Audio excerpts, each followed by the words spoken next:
Hi, Abraham. In the past, you've talked about the buffet, where you can have anything that you desire. And in my life, I've tended to embrace this and that from the buffet until my plate is completely full. And during the process, at first it feels extremely joyous, and I feel alive, excited, enthusiastic. And then at some point, that joy shifts. What's happening in my process? What's happening is something in the process has activated within you old patterns of resistance that then begin to dominate. In other words, when things are fresh and new to you, you tend to look more optimistically toward them. When you begin discovering some of the same things that you've lived before, then you begin to look at them. In other words, things could change more quickly if you could get into this pattern of really telling definite new stories on a regular basis. Give us an example. Like I've had these dreams in my life of, when I grow up, I'm going to go to the Peace Corps. When I grow up, I'm going to get a master's degree in business. I'm going to do this. I'm going to do that. And I start on a path to doing those things, and I'm fine-tuning as I go. For example? Okay.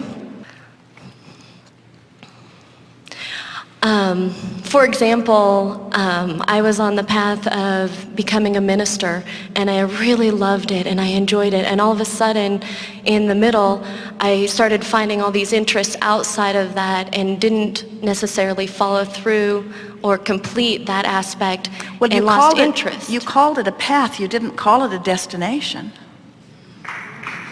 Okay. In other words, sometimes something gets your attention and it calls you, but as you get closer, then something else calls you, and as you get closer, something else calls you.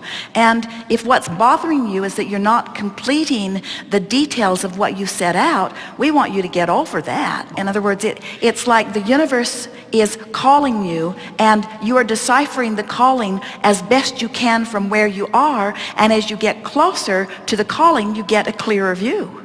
Where what you were suggesting is that you were losing your way. And we are suggesting you just kept getting a clearer view and a clearer view.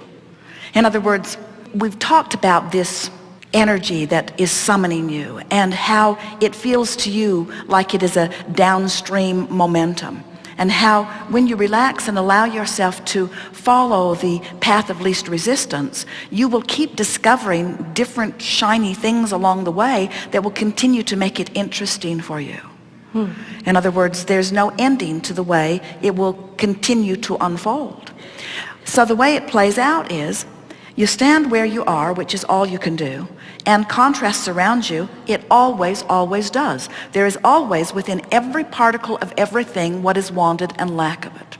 So here you are living life. Something happens which makes you ask for more. Well, at first, you're not a vibrational match to it. You're a vibrational match to what happened. But now, as you reach for the thought that feels better, in time, you bring yourself into alignment with it, and now it unfolds for you. It manifests for you.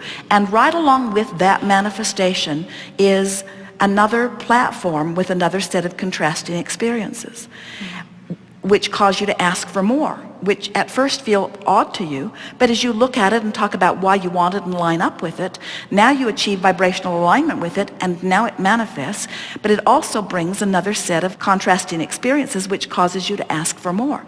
Now what you were just saying is, you're asking, but before it's even manifesting, you're getting more experiences making you ask for more, and before that's even manifesting, you're getting another set of experiences which is making you ask for more. And we say, what difference does it make? Because you weren't born to complete things, you were born for the journey. So often people think that the goal in life is to decide that they want something and get there, as if that could ever happen. Because long before you get there, a whole bunch more information has come, and you're asking for something even more expanded than what you were asking for before, all for the purpose of continuing to call you forward. We want to say it to you in a way that you will hear it. We've been shouting it for a long time. You never get it done, and you never get it wrong. And the reason you can't get it wrong is because it's never done. So from wherever you are standing, if you will let the thing that is calling the loudest, and by that we mean the thing that feels the best when you think about it, If you will let that be the reason that you move in that direction, then you will always have this expansive, good feeling experience. We promise you. Successful life isn't about identifying that you want something and then getting over there and getting it. Successful life is about deciding that you want something, adjusting your vibration to allow the laws of the universe to bring you together in a rendezvousing fashion, because the rendezvousing, the closing of the gap, is our definition of what successful life is. But it's the closing of the emotional gap that we're talking about. It's not the achieving of the manifestation. But the achieving of the manifestation will come. But when the achieving of the manifestation comes, the gap will have widened again. That's the promise of eternity, you see. That's the promise of it. The perfect life experience is diving in like you do, and setting your goals like you've done, and moving in the direction of like you've done, and feeling your impulses like you've done, and then feeling the new ideas hatch like you've done. Just don't keep being hard on yourself about what feels like incomplete projects, because life is incomplete. Being the eternal being that you are, that's the story that many humans tell about this evolving that you are all upon. Many of them say, oh, I hope I get it right this time. And we say, spoken like a disconnected human who doesn't understand that you didn't come to get it done. You came for the exhilaration of the experience. You didn't come to complete it. Many will say, oh, well, let everybody know, Abraham, that after I'm done with this life, I'm not coming back. And we say, spoken like somebody disconnected from source. From that connected place, you're eager for the experience of more. That's what eternity is about, more. Helpful? Yes, very. Thank you. Yes, indeed.